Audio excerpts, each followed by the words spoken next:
I'm a 32-year-old guy who considers himself pretty laid back, but everyone has their limits, right? I've got a steady job, pay my bills, and generally keep to myself. For the past 2 years, I've been in a relationship with my girlfriend. Let's call her G. Things weren't perfect between us, but they were good enough that I started imagining a future together. A few months ago, G began talking about wanting to take a proper vacation, a real getaway, not just a short road trip. Cancun seemed like the ideal destination. Sun, beaches, and a chance to unwind. It sounded like exactly what we needed. We flew out on a Friday morning, and G seemed unusually bubbly, almost giddy. At the time, I chalked it up to the excitement of the trip, but looking back, there were small warning signs I didn't pay attention to. For instance, she was glued to her phone during the entire flight. Whenever I glanced over, she tilted the screen away. I joked, "What's so urgent that you can't unplug for a couple of hours?" She waved it off, saying it was just work stuff. By the time we landed, I had convinced myself I was overthinking it. The first 2 days went well enough. We hung out by the pool, explored local restaurants, and took silly photos like any normal couple on vacation. But on the third day, things started to feel off. G kept stepping away to take work calls, which felt strange for someone who had insisted she wanted to unplug and relax. In the afternoon, she said, "I'm going to check out some shops down the street. Want to come?" I was stretched out on a lounge chair, cocktail in hand, feeling lazy. "No, I'm good. Bring me back something fun." She smiled, but it wasn't her usual smile. It was forced, almost like she was relieved I'd said no. Then she left. Something about her energy didn't sit right with me. I'm not usually a suspicious guy, but for some reason, I decided to follow her. I waited about 10 minutes before heading toward the shops. It didn't take long to spot her. She was sitting at a coffee shop, but she wasn't alone.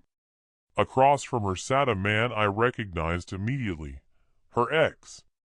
They were laughing, like they had just shared a private joke. Let me pause here and explain. G had a complicated history with this guy. They were on and off for years before we met, and she had sworn to me that it was over. She even showed me texts where she told him to leave her alone. Seeing them together now felt like a punch to the gut. I didn't want to confront her right then and there. I wasn't ready for a scene. Instead, I hung back and discreetly snapped a few photos with my phone, evidence.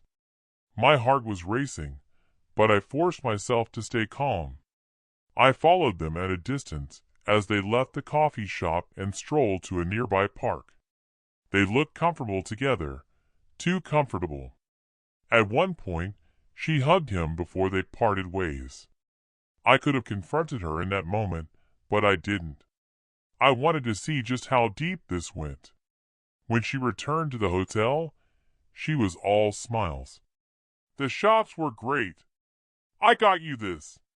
She handed me a cheesy souvenir keychain. "Thanks," I said, forcing a smile. "Looks like you had fun." "Yeah, it was nice to get out for a bit," she replied, without so much as a flicker of guilt. That night, while she was in the shower, I did something I never thought I'd do. I went through her phone. I know it's not cool, but I needed answers. What I found confirmed everything. Their texts revealed they had been planning this for weeks. The vacation wasn't just a romantic getaway for us. It was a cover for her to meet him. She told him she missed him, that she still thought about him, and that she needed closure. Closure? Seriously? I barely slept that night. But by morning, I had a plan. The next day, I acted like everything was fine. We went snorkeling, had lunch, and even took a walk on the beach at sunset. But the whole time, I was mentally preparing my next move. That evening, I told her I wasn't feeling well and wanted to stay in. She seemed disappointed but didn't push. "I might head out for a bit," she said casually. "Sure," I replied, keeping my tone neutral. As soon as she left, I sprang into action. I packed my things, called the airline, and booked the next flight home. Then, I went to the front desk and canceled our room, citing an emergency. By the time she returned to the hotel around midnight, I was gone. I left her a note. "Gee, I know about your little reunion." Was it harsh? Maybe, but she deserved it. On the flight home, I replayed the past 2 years in my head, realizing how many red flags I had ignored. The secretive texts, the flimsy excuses, the way she downplayed her history with her ex. I felt like an idiot for not seeing it sooner. But more than anything, I felt relieved. When I landed, I blocked her on everything: phone, social media, email. I didn't want to hear her excuses. A few days later, mutual friends started reaching out. Apparently, G had been calling them in tears, claiming I had abandoned her in Mexico. "She didn't tell you why?" I asked one of them. "She just said you freaked out and left." I sent them the screenshots and pictures. That shut down their defenses quickly. The fallout for G was brutal. She had to scramble to book a last-minute flight home, which cost her a fortune. Her ex completely ghosted her as soon as she explained what had happened. And as the truth spread, her friends began pulling away. As for me, I'm doing great. Better than great, actually. Ending that relationship was the smartest decision I've ever made. If there's one takeaway from this, it's this: trust your instincts and don't let anyone take advantage of you. I didn't expect much more drama beyond what I had already seen. But G wasn't the type to let things go quietly. The aftermath. About a week after I returned home, I received an email from an unfamiliar address. It didn't take long to figure out it was her. The email was a train wreck, packed with half-baked apologies, flimsy excuses, and outright fabrications. She claimed meeting her ex was a spur-of-the-moment decision and insisted she hadn't meant for it to happen. She begged me to talk to her, swearing I had misunderstood everything. Misunderstood? I had photos. I had text messages. What exactly was there to misunderstand? I ignored her email entirely. A couple of days later, one of her friends called me, a person I had always been on good terms with. "You really hurt her," they said. "Hurt her?" I replied incredulously. "Do you even know what she did?" "She told me she met her ex, but it wasn't what you think. She just wanted to clear the air." "Clear the air?" I said, my voice dripping with sarcasm. "Because sneaking around and hugging him screams honesty, right?" I forwarded them the same screenshots I had shared with others. That ended the conversation pretty quickly. For a while, I thought that was the last I'd hear about it. But G wasn't finished. She started spinning a new story, where I was the villain. According to her, I was controlling, paranoid, and had ruined the vacation because I couldn't handle her being friends with her ex. She even accused me of stealing her belongings when I left, which was absurd considering I barely had time to pack my own things. Then, she took her lies to social media, painting herself as the victim of my so-called jealous rage. I didn't care about her falsehoods. What I didn't expect was how far she would go. Crossing the line. One morning, I woke up to a text from my boss. "Call me. Urgent."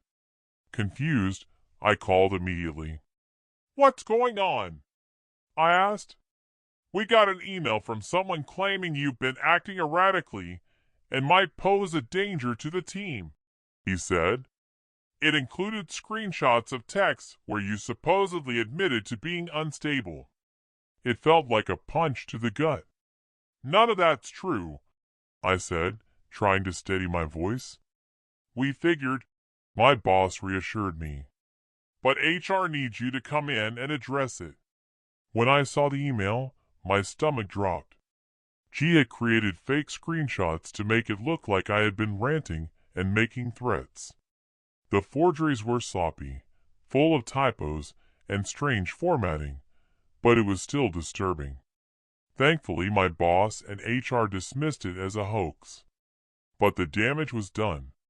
My reputation had taken a hit.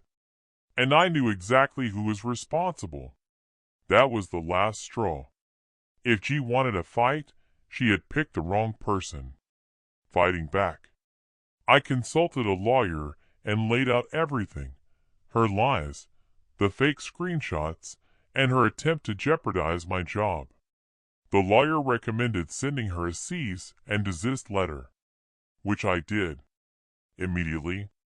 The letter was firm and straightforward, detailing her actions and warning her that if she didn't stop, I would pursue legal action for defamation and harassment.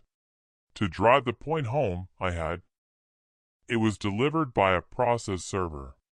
Her reaction was exactly what I expected. She texted me from a new number, ranting in all caps about how I was overreacting and ruining her life. "You're doing that yourself," I replied before blocking her again. Then I got strategic. She had always been a bit too open about her life on social media. It didn't take long for me to find posts and comments that revealed her true colors, bragging about conning people, flaking on commitments, and even hinting at sabotaging other relationships. I saved everything, not to use against her immediately, but as a precaution in case she escalated further. And escalate she did. When she realized the legal threat was serious, she scrambled to turn more of our mutual friends against me. She claimed the cease and desist letter was an attempt to silence her. But most of our friends were already on my side. They had seen the evidence. The backlash hit her hard. People started confronting her publicly, questioning her lies about the vacation, the texts, and me. Some unfollowed her online. Others cut her off completely. The final blow came from her ex. Apparently, he had no idea she was in a relationship when they met up in Cancun. After finding out, he posted a scathing rant online, calling her a manipulative liar and warning others to steer clear of her. It was brutal, and well-deserved. By the time the dust settled, G's reputation was in ruins. She deleted all her social media accounts and disappeared. I heard through the grapevine that she moved to another city. But by then, I was done caring. Revenge isn't always the answer. But in this case, it felt justified. She tried to destroy my life. All I did was expose the truth. Looking back, I'm grateful for everything that happened. It taught me to trust my instincts and never settle for someone who doesn't respect me.